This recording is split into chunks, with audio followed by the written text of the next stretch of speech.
یا رسول اللہ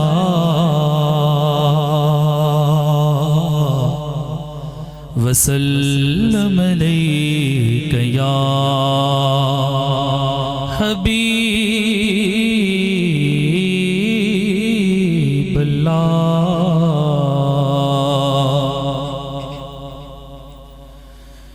یہ نہ سوچو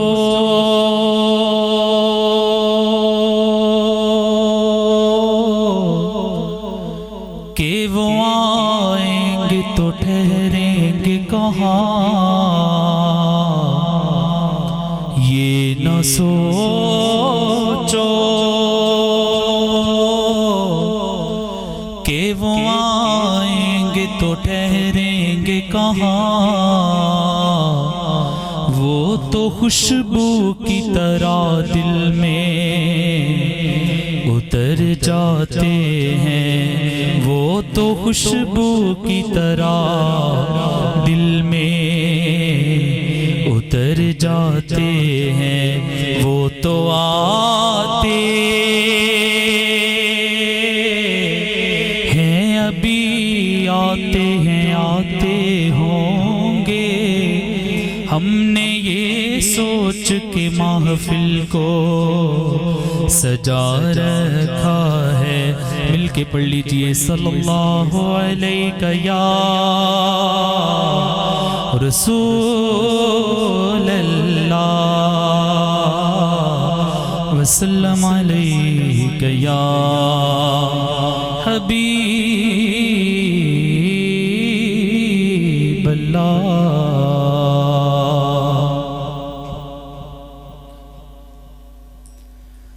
اول حمد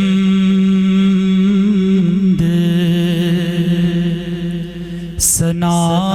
الہی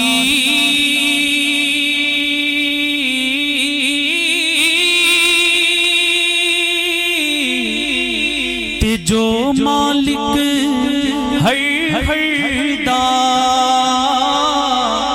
اس دا نام چتارن والا، کسے میدان نہ ہردا اس دا نام چتارن والا، کسے میدان نہ ہردا اس دا نام چتارن والا، کسے میدان نہ ہردا اس دا نام چتارن والا، اسے میدان نہ ہردا اس دا نام چتارن والا، اسے میدان نہ ہردا۔ اللہ اللہ اللہ اللہ اللہ اللہ اللہ اللہ اللہ اللہ اللہ اللہ الحمد الحمد الحمد ثنا الہی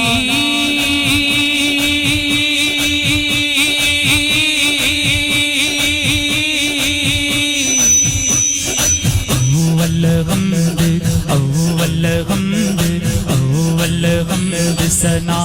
الہی کہ جو مالک ہر ہر دا، جو مالک ہر ہر دا اس دا نام چتارن والا، اسے میدان نہ ہردا اس دا نام چتارن والا، اسے میدان نہ ہردا۔ حمد دا دریا الہی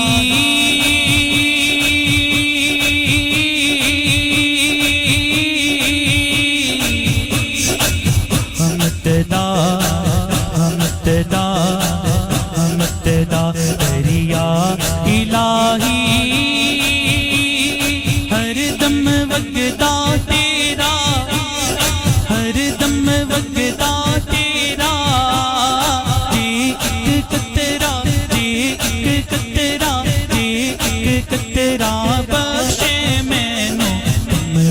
جاندا میرا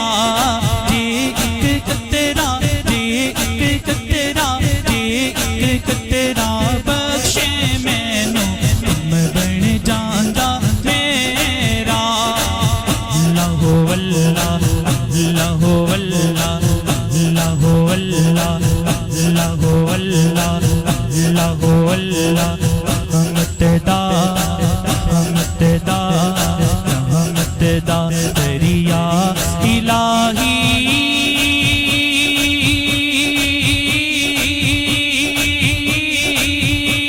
تے ہر دم وگدا تیرا ہر دم وگدا تیرا جی ایک قطرہ جی ایک قطرہ جی ایک قطرہ بخشے مینوں غم بن جاندا میرا اللہ اللہ اللہ اللہ اللہ اللہ اللہ اللہ دل کریں دے دل کریں دے دل کریں دے تھر تھر کمبر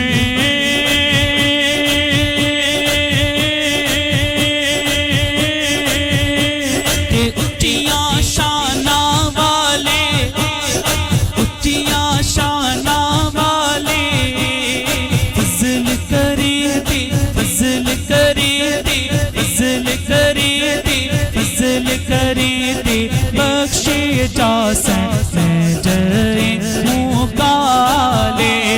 فضل کرے دے فضل کرے دے فضل کرے دے فضل کرے دے بخشے جاسن میں جائے منہ کالے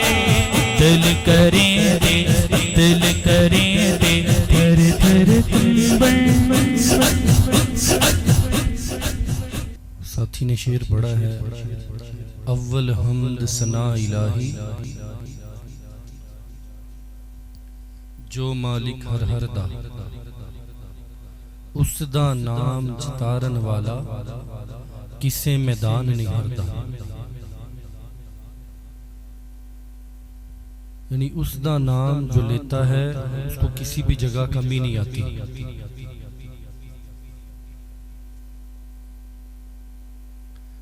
حدیث مبارکہ نبی کریم صلی اللہ علیہ وآلہ وسلم نے فرمایا کہ اے میرے صحابہ میں تم کو وہ طریقہ نہ بتاؤں جو اللہ کو سب سے زیادہ پسند ہے میں تم کو وہ کام نہ بتاؤں جو تمام نفلی عبادتوں سے بھی افضل ہے میں تم کو وہ عمل نہ بتاؤں جو درجات میں سب سے زیادہ بلندی کرتا ہے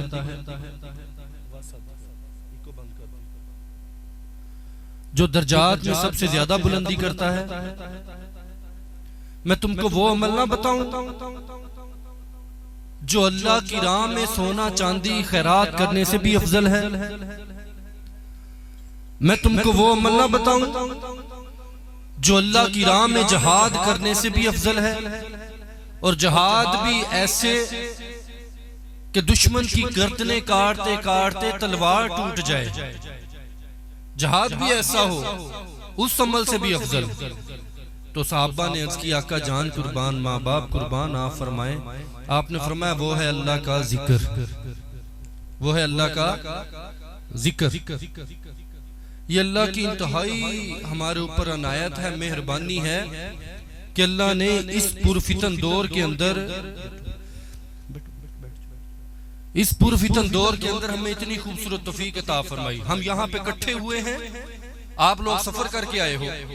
یہاں پہ جمع ہوئے ہیں آپ کا یہ آنا بے شک ساتھ والے گھر سے آئے ساتھ والی گلی سے آئے ساتھ والے چک سے آئے خانپور شہر سے آئے یا جتنا بھی سفر کر کے آئے وہ یہ سفر کتنا قیمتی ہے حدیث مبارکہ آقا کریم صلی اللہ علیہ وسلم نے فرمایا جب بندہ اللہ کے ذکر کے لیے گھر سے نکلتا ہے تو وہ فرشتوں کے پروں پہ چل کے آتا ہے یہ ہمارا آنا کتنا قیمتی ہے ہم نے اس کی قدر کرنی ہے یہ اس لیے میں بتا رہا ہوں تاکہ محفلیں ہوتی ہیں ناشید بھی ہوتی ہے، بیانات بھی ہوتے ہیں، تقریریں بھی ہوتی ہیں، لنگرشی بھی ہوتا ہے، محفل ہو جاتی ہے، لیکن اصل ہم مقصد نہیں دیکھتے کہ اس محفل میں محفل کرنے کا، محفل میں شرکت کا اصل مقصد کیا ہے۔ اصل مقصد تو یہ ہے کہ ہم اللہ کے قریب ہوں، ہمارے گناہوں کی معافی ہو، اللہ اور اس کا رسول ہم سے راضی ہو، اور ہوتا ہے۔ یہ نعمتیں ان کے نام بہت بڑے ہیں۔ یہ جو محفل سجائی دیکھنے میں تو ایک محفل ہے نا، جب بندہ دنیا سے جائے گا پھر اس کو قدر ہوگی کہ یار وہ لمحات کتنے قیمتی تھے، وہ ہمارا چل کے آنا، وہ ایک ایک قدم کتنا قیمتی تھا۔ حدیث مبارکہ جب بندہ اللہ کے ذکر کے لیے نکلتا ہے گھر سے، یا کسی نیک بندے کی زیارت کے لیے، کسی اللہ والے کو دیکھنے کے لیے، ان کی زیارت کے لیے، ان سے ملنے کے لیے نکلتا ہے، 70,000 فرشتے اس کی بخشش کی دعا کرتے ہیں۔ 70,000 فرشتے اس کی بخشش کی دعا کرتے ہیں۔ یہ ہمارا آنا کتنا قیمتی۔ توجہ میری طرف ہوگی تو پھر بات سمجھ آئے گی۔ اگر آپ دیکھتے ہیں نا کون اٹھ کے آ رہا ہے، کون جا رہا ہے، تو پھر بات کی سمجھ نہیں آئے گی۔ جب توجہ نہیں ہوگی تو بے ادبی کا بھی خطرہ ہے۔ توجہ سامنے رکھیں تاکہ بات جو ترتیب کے ساتھ آپ کو سمجھ آ جائے۔ میں ایک ترتیب کے ساتھ بتانے لگا ہوں، لیکن آپ کی توجہ ہوگی تو پھر سمجھ آئے گی۔ توجہ ضروری ہے۔ آقا کریم صلی اللہ علیہ وسلم نے فرمایا، حدیث مبارکہ ہے، مفہوم ہے، جب بندہ اللہ کے ذکر کے لیے گھر سے چلتا ہے، اللہ فرشتے سے مخاطب ہو کر فرماتا ہے، اے فرشتے، یہ بندہ کہاں پہ جا رہا ہے؟ فرشتہ عرض کرتا ہے کہ یا اللہ یہ فلاں بندے کو ملنے جا رہا ہے۔ اگلا سوال، اللہ کو سارا علم ہے، وہ شہر سے بھی قریب ہے، اس کو ہر چیز کا علم ہے، لیکن فرشتے سے بات کرتا ہے اپنے بندے کی، اور خوشی محسوس ہوتی ہے، وہ فخر سے اللہ بندے کی عزت بناتا ہے۔ فرشتہ عرض کرتا ہے یا اللہ یہ فلاں بندے کو ملنے جا رہا ہے۔ اللہ فرماتا ہے کیا اس کی اس کے ساتھ رشتہ داری کیا لگتا ہے؟ اس کا اس سے اس کا تعلق کیا ہے؟ خاندان، قبیلہ، کیا رشتہ ہے؟ فرشتہ عرض کرتا ہے یا اللہ کوئی رشتہ، کوئی تعلق نہیں۔ کیا اس نے اسے کوئی چیز دینی ہے یا اس سے کچھ لینا ہے؟ فرشتہ عرض کرتا ہے یا اللہ نہیں، نہ کوئی چیز بیچنی ہے، نہ خریدنی ہے، نہ لینی ہے، نہ دینی، کوئی لین دین کا بھی معاملہ نہیں ہے۔ تو اللہ فرماتا ہے تو پھر یہ وہاں پہ اس سے ملنے کیوں جا رہا ہے؟ فرشتہ عرض کرتا ہے یا اللہ تیری رضا کے لیے، تجھے منانے کے لیے، تیری خوشی کے لیے جا رہا ہے۔ دیکھو پھر آگے انعام دیکھو، یہ ہمارا یہاں پہ آنا، یہ بھی آنے کی بات کر رہا ہوں، ابھی راستے میں ہے، ہم تو پہنچ گئے، وہ راستے میں، یہ حدیث مبارکہ راستے میں تھے کہ بندہ چل کے آئے، فرشتوں کے پروں پہ چل کے آتا ہے، 70,000 فرشتے اس کی بخشش کی دعا کرتے ہیں۔ یہ بندہ ابھی راستے میں ہے، یہ جس کی حدیث مبارکہ بیان ہو رہی، بھی راستے بھی پہنچا نہیں ہے، ہم لوگ تو پہنچ گئے، محفل میں پہنچ گئے جہاں پہ محفل تھی۔ اللہ کسی بھی دور سے نا انصافی نہیں کرتا، کیونکہ ہم آئے خالص اللہ کی رضا کے لیے، اللہ والوں کی زیارت کے لیے۔ ابھی پہنچتا نہیں ہے، اللہ فرشتوں کو حکم دیتا ہے کہ اس بندے کی منادی کر دو، اعلان کر دو کہ اللہ نے اس کو بخش دیا اور اس کے گناہوں کو نیکیوں میں تبدیل کر دیا، یعنی معاف بھی کر دیا، اللہ خوش بھی ہو گیا، اور جو گناہ کیے تھے وہ بھی نیکیوں میں بدل دیے۔ کتنا بڑا انعام یہ آنے کا، اور یہاں پہ بیٹھنا کتنا قیمتی، یہاں پہ بیٹھنا کتنا قیمتی۔ ساتھی درمیان سے راستہ چھوڑ دیں، کیونکہ مہمان آ رہے ہیں، جی درمیان سے راستہ بنا دیں تاکہ پھلانگ کے نہ ایک راستہ۔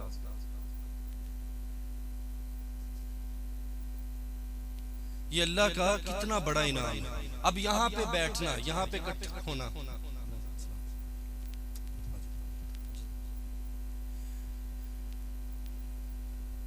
حدیث مبارکہ، یہ ایک حدیث ہے، دوسری حدیث مبارکہ،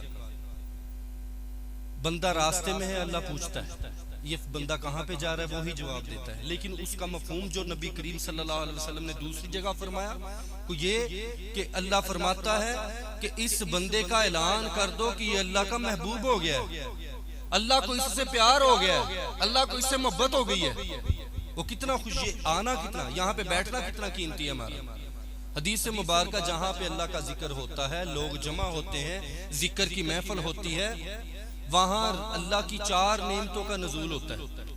ان بندوں پہ اللہ کی 4 نعمتیں اللہ انعام فرماتا ہے ان بندوں پہ۔ نمبر 1، رحمت کے فرشتے ان بندوں کو چاروں سائیڈوں سے اپنے نورانی پروں، رحمت والے پروں سے گھیر لیتے ہیں، سایہ کر دیتے ہیں۔ ان بندوں پہ سکینت، سکون اترتا ہے، سکون طاری ہوتا ہے۔ اللہ کی رحمت ان بندوں کو اپنی آغوش میں لے لیتی ہے۔ چوتھی نعمت، ان بندوں کا تذکرہ اللہ فرشتوں میں فخر سے فرماتا ہے، اے فرشتوں تم تو کہہ رہے تھے یہ لڑے گا، یہ جھگڑا کرے گا، یہ فساد کرے گا، دیکھو تو صحیح یہ میرا نام لیتا ہے، اس کی آنکھیں بھی نم ہوتی ہیں، میرا نام لیتا ہے، اس کو رونا بھی آتا ہے، یہ تڑپتا بھی ہے، اس کو مستی بھی آتی ہے، اس کو مزہ بھی آتا ہے۔ فرشتوں اس نے مجھے دیکھا نہیں ہے، مجھے دیکھا نہیں ہے، لیکن دیکھو میرا نام لے کے اس کی کیفیت دیکھو۔ اللہ فخر سے ان بندوں کا تذکرہ فرشتوں میں فرماتا ہے۔ یہ ہمارا بیٹھنا کتنا قیمتی۔ حدیث مبارکہ اللہ کے ذکر کی ایک محفل 20 لاکھ بری محفلوں کا کفارہ ہے۔ یہ میں اس لیے بتا رہا ہوں تاکہ ہم لوگ سیریس ہو کے بیٹھیں، میں اس لیے بار بار حدیث مبارکہ سنا رہا ہوں تاکہ ہمیں پتہ ہو ہمارا یہ آنا کتنا قیمتی، یہ بیٹھنا کتنا قیمتی، اللہ کا جو ہمیں ذکر کی توفیق دے رہا ہے یہ کتنا قیمتی، یہ اللہ کا